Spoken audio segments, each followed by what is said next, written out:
जोहार, नमस्कार। कानून की बात में आज हम बात करेंगे झारखंड पर। झारखंड जिसमें और जिसने आज़ादी के जिस बिगुल की बात की जा रही है सबसे पहले 1857, उससे 50 साल पहले से ही यहाँ अंग्रेज़ों के खिलाफ अपनी आज़ादी के लिए लड़ाई की शुरुआत कर दी थी। अब धीरे धीरे इतिहास में इन चीज़ों को मुद्दे के रूप में उठाया जाने लगा है और वह लड़ाई तोप के सामने इतनी मुश्किल थी कि सिर्फ तीर धनुष से लड़ करके और यह जीत हासिल की। और इस जीत में 2 कानून बने झारखंड के लिए, अंग्रेज़ों को बनाने पड़े। एक है संथालपना टेनेंसी एक्ट और एक है छोटा नागपुर टेनेंसी एक्ट, जिसको कि CNT और SPT के नाम से जानते हैं। और भी कुछ रूल्स हैं, लेकिन अभी हम लोग मुख्तसर इसी पर बात करेंगे। CNT क्यों बना, SPT क्यों बना और इस बनने से जो लाभ होना चाहिए था वह लाभ कैसे मिलेगा, कैसे आप हासिल कर सकते हैं, कानून के बिंदु क्या हैं, इन बिंदुओं पर हम बात करेंगे।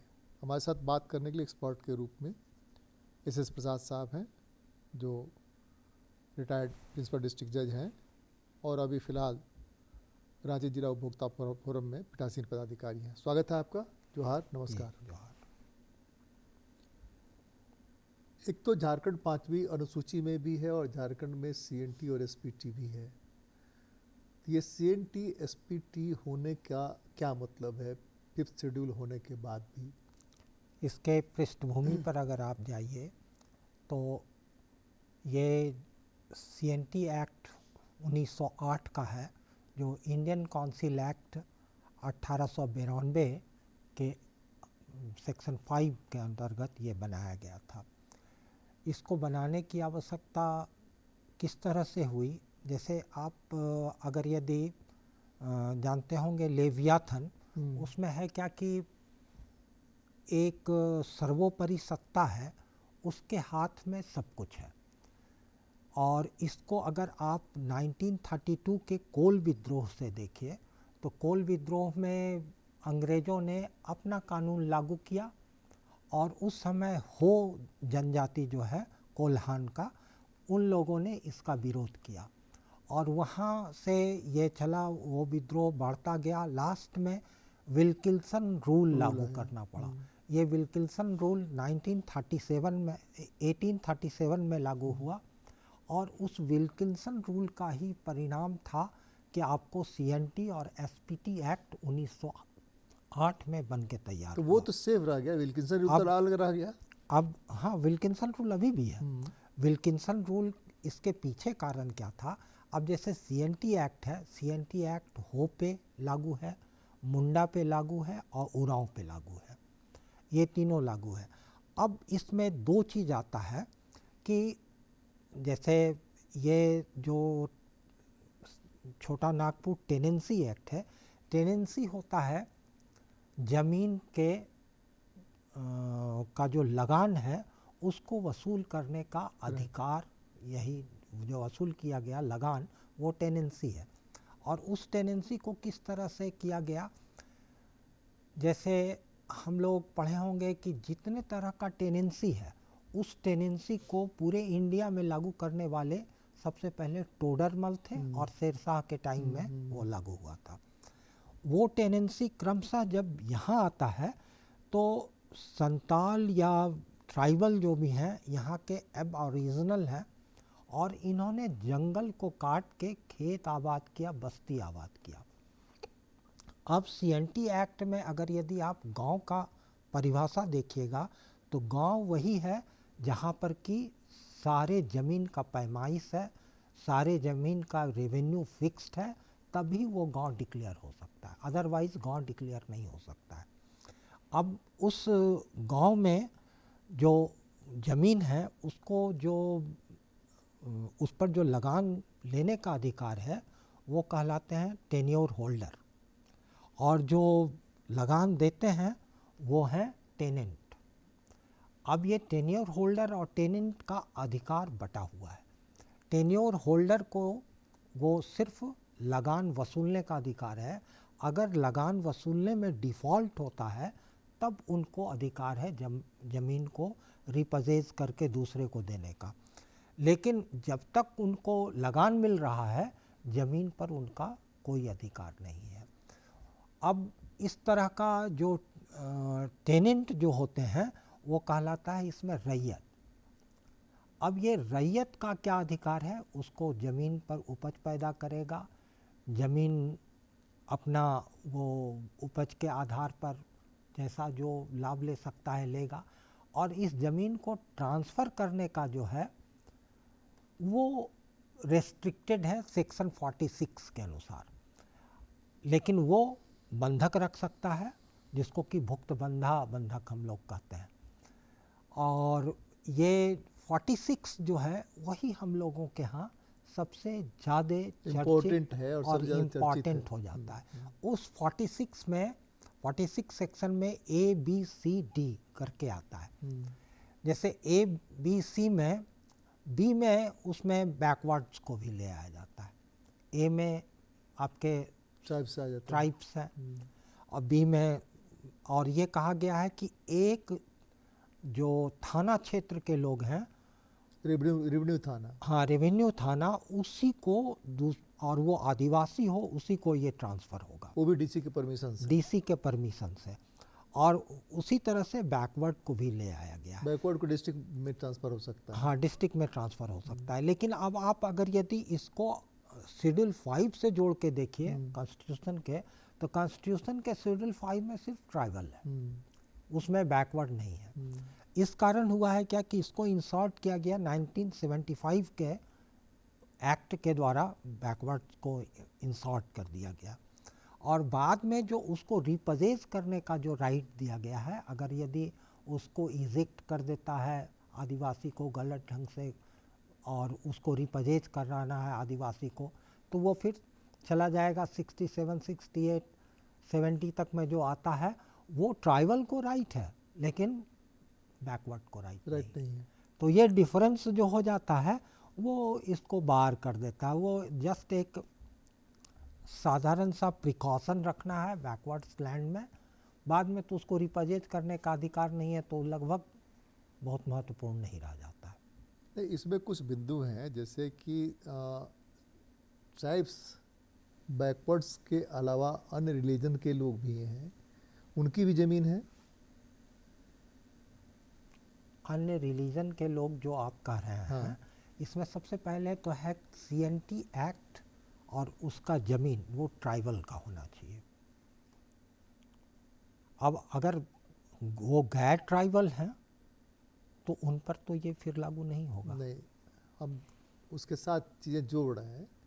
जैसे बिहार टेनेंसी एक्ट को झारखंड टेनेंसी एक्ट में यहाँ पर अडॉप्ट कर लिया गया। CNT SPT में कोई छेड़छाड़ नहीं किया गया, नहीं विल्किंसन रूल में छेड़छाड़ किया गया। तो यहाँ पर जो है, जो मैं सवाल पूछना चाह रहा था लोगों को समझने के लिए, कि दूसरे लोगों ने जो ज़मीन के कागजात को इधर उधर करके अपने कब्जे में ले लिया है और उस ज़मीन को रीसेल कर रहे हैं या सेल कर रहे हैं, जो भी कर रहे हैं, या दूसरे को पोजीशन दे रहे हैं, वैसी स्थिति में उस पर्टिकुलर ट्राइबल का क्लेम कहाँ और कैसे बनता है? वो SAR कोर्ट की बात आप कर रहे हैं। SAR कोर्ट में जो पहले होता था, अब SAR कोर्ट फंक्शनल नहीं है। लेकिन ये सारा पावर जो है रिपजेज कराने का जो पावर है, रिपजेज वाला जो SAR कोर्ट का था, तो SAR कोर्ट में इतना करप्शन था, इतना ज़्यादा गड़बड़ी होने लगी कि ट्राइबल ज़मीन को ही वो मान लिया गया कि नहीं, इस पर 12 साल से घर बना हुआ है, 20 साल से घर बना हुआ है, दिला के वो कंपनसेशन दिला के छोड़ देते थे और फिर उसकी ज़मीन चली जाती थी। उस पर हम नहीं बात करना, वो तो जो गड़बड़ी थी उसी के चलते बंद भी करना पड़ा।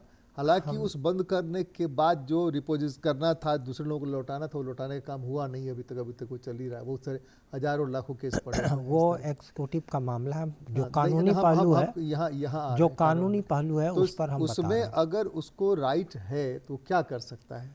वो रिपजेज कराने का पावर है डीसी को।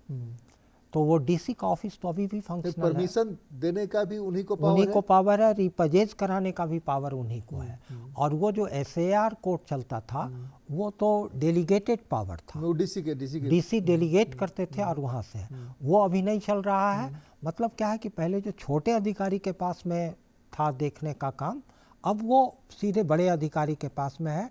डीसी के पास आप डायरेक्ट पिटीशन दीजिए और डीसी ही उसकी सुनवाई जैसे करके उन्होंने करेंगे। अपने डीसी ने सारे पावर बांट रखे, अंचलाधिकारी से लेकर के एडीएम तक में पावर उनके बटे हुए, ये क्या नाम है, एडिशनल कलेक्टर तक में पावर बटे हुए हैं। जी, तो उसको कहाँ जाना चाहिए? उसको डीसी अंचलाधिकारी के यहाँ जाना जी चाहिए? नहीं, उसको डीसी ऑफिस ही जाना होगा, क्योंकि सेक्शन 46 डीसी को ही पावर देता है।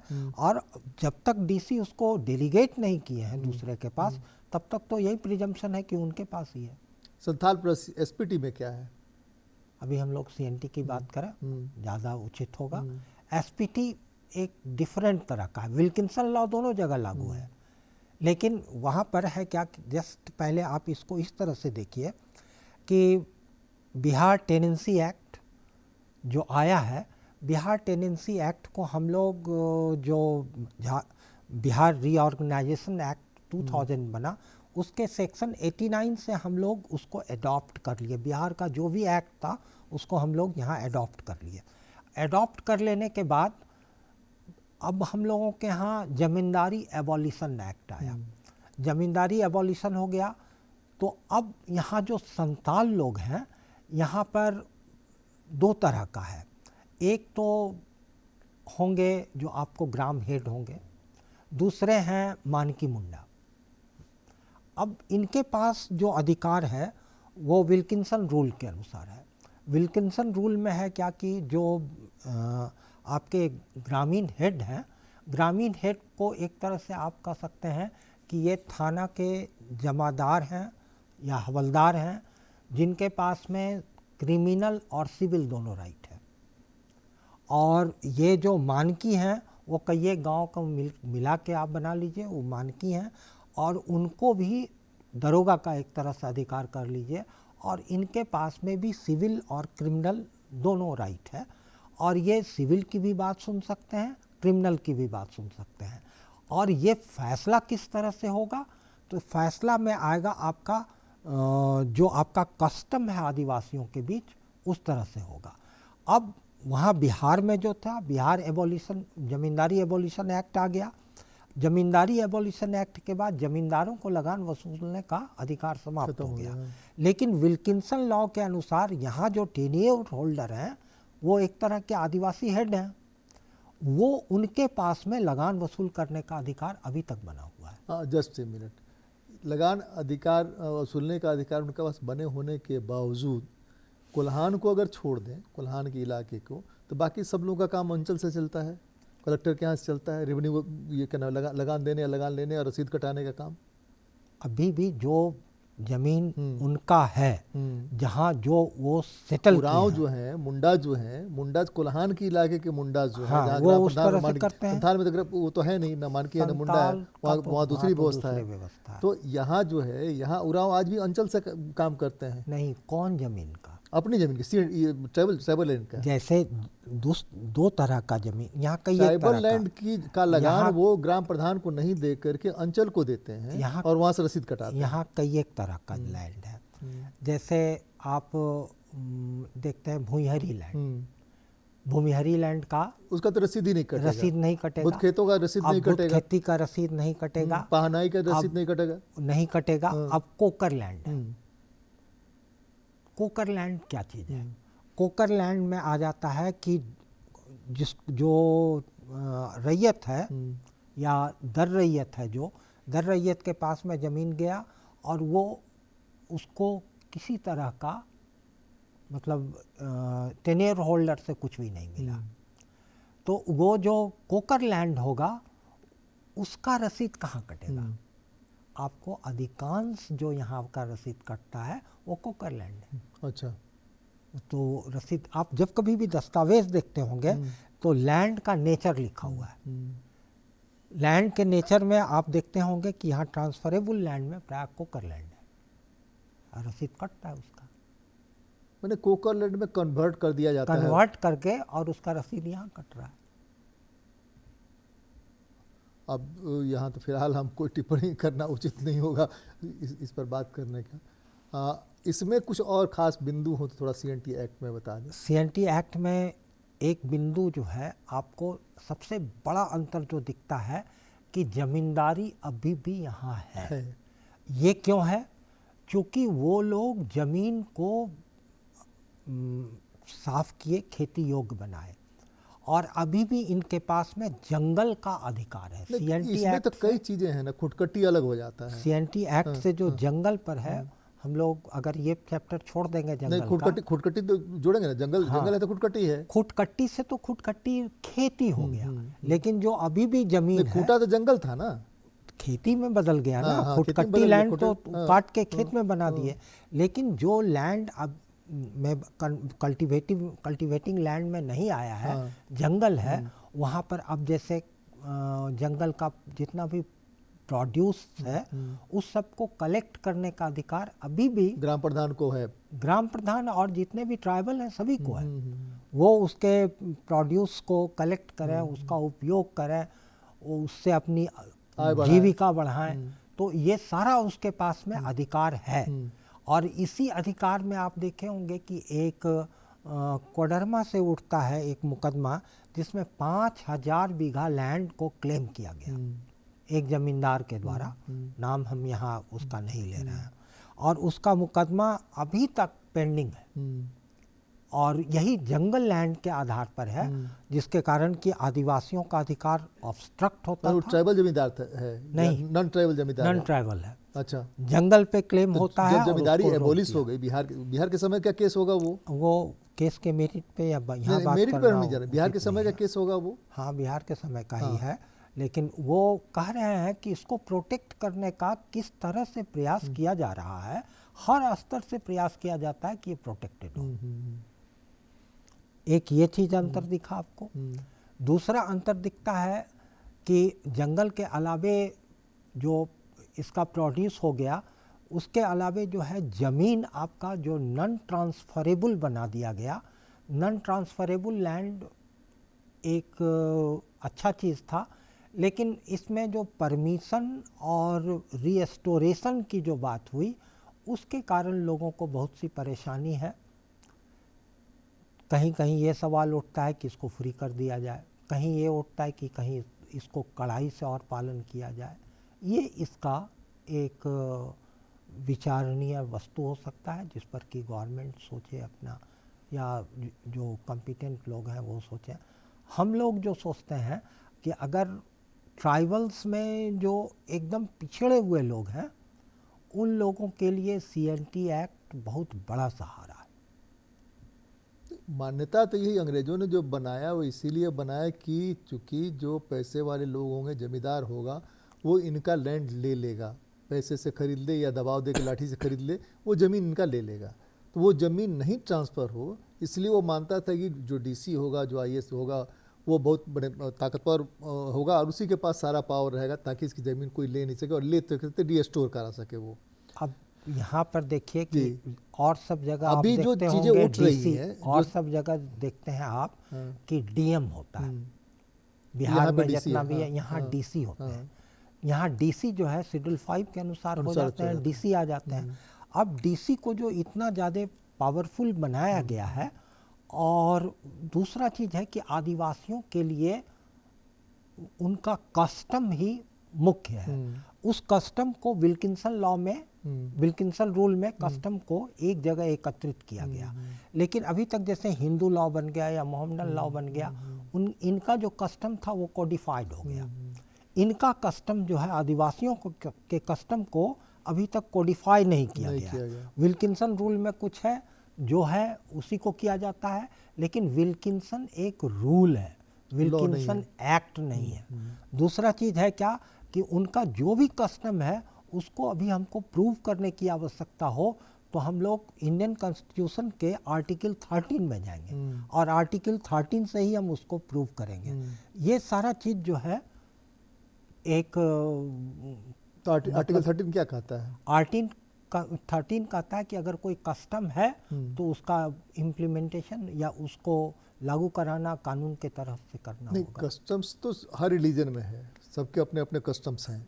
जहाँ इनके अपने कस्टम customs हैं। कोडिफाइड हो हाँ। गया, जहाँ तो कस्टम यहाँ तो कोडिफाइड codified हो नहीं है। गया यहाँ तो वहाँ custom तो अलग codified बात नहीं- हो गया। यहाँ यहाँ कस्टम codified नहीं है। कोडिफाइड नहीं है। हाँ। अब जैसे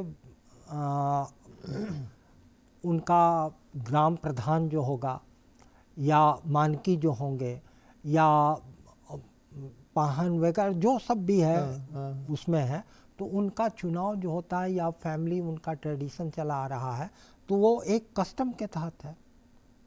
उस कस्टम को मतलब विल्किंसन रूल में ले आया गया है, लेकिन उसमें जब कभी भी विवाद होगा तो उसके निर्णय में हम उस जो कस्टम्स का कैरेक्टर्स होता है उस कैरेक्टर्स के अनुसार हम आर्टिकल 13 में उसको देख के और तब ये अभी तक फैमिली के अनुसार ही वहाँ चल रहा है कि उस फैमिली में प्रधान थे, उनका लड़का है प्रधान है। हाँ। उसको लेकर अभी बातचीत चल रही है, चुनाव कैसे हो कैसे नहीं हो। पाहन का भी यही है कि बीच बीच में प्रधान से अगर लड़ाई हो गई तो पाहन की ज़मीन छीन ली गई है, पाहन को हटा के दूसरा पाहन, वो राइट है उनके पास अभी कस्टमरी लॉ में, वो जो बचा हुआ है। इसमें और कोई खास बिंदु है कि एसपीटी पर आए हम लोग? एसपीटी आज के विषय में नहीं है। एसपीटी एक अलग सब्जेक्ट है और एसपीटी एक अच्छा समय चाहता है। ये अभी हम लोग जो इसमें आए हैं आदिवासियों में, अब आदिवासी को हम लोग पहले कर चुके थे आर्टिकल ये शेड्यूल 5 पे हम लोग बात कर चुके थे पिछले में, उसी के एडवांसमेंट में हम अभी बात कर रहे हैं सीएनटी एक्ट में। सीएनटी एक्ट में हम लोग इतने चीज़ों को देख लिए, अब आदिवासी में एक चैप्टर और रह जाता है। उनका जो कस्टम है उस कस्टम में रह जाता है कि औरतों को क्या अधिकार है। इधर हाईकोर्ट का एक जजमेंट आया जिसमें कहा गया क्या कि जो औरतें हैं उनको भी अपने फैमिली में उतना ही अधिकार होगा। तो अब कस्टम और ये हाईकोर्ट का जजमेंट ये एक परिवर्तन ले आया है और यहाँ औरतों नहीं, वो एक्सेप्टेड नहीं है, उस समाज सोसाइटी में एक्सेप्ट नहीं हुआ, अभी तक एक्सेप्ट नहीं है, लेकिन इस पर बहस भी नहीं चल रही है। हाई कोर्ट का एक जजमेंट आ चुका है, देखा और वो जजमेंट के बाद अब औरतों की स्थिति इसमें परिवर्तित हुई है और ये परिवर्तन एक वेलकम स्टेप के रूप में लिया जाना चाहिए। फिर इसका तीसरा बिंदु जो है वो है क्या कि जितना भी जमीन है उस ज़मीन में आप देख रहे हैं कि आदिवासियों का जो एक वर्ग है उस ज़मीन पे लगातार कब्जा करता जा रहा है। जो फिर आप कहिए कि बहस की चीज़ है, इस पर हम लोग बहस नहीं कर सकते, लेकिन बहस नहीं करेंगे, हमारा 2 मिनट भी होने वाला है, इसलिए हम इसको इस बहस को यहीं रोक रहे हैं। CNT SPT 5th schedule Wilkinson rule, Jharkhand में रहना है तो यह समझना जरूरी है और वैसे भी यह मानना चाहिए कि जिस जंगल ज़मीन को उन्होंने बनाया उस जंगल ज़मीन की रक्षा करने वाले वीर सेनानियों के लिए जो ज़मीन है, जिनकी ज़मीन है, उस ज़मीन की आज भी रक्षा होनी चाहिए। कानून की बात में बस इतना ही। अगली बार मिलते हैं, किसी और मुद्दे पर चर्चा करते हैं। बहुत बहुत धन्यवाद। नमस्कार।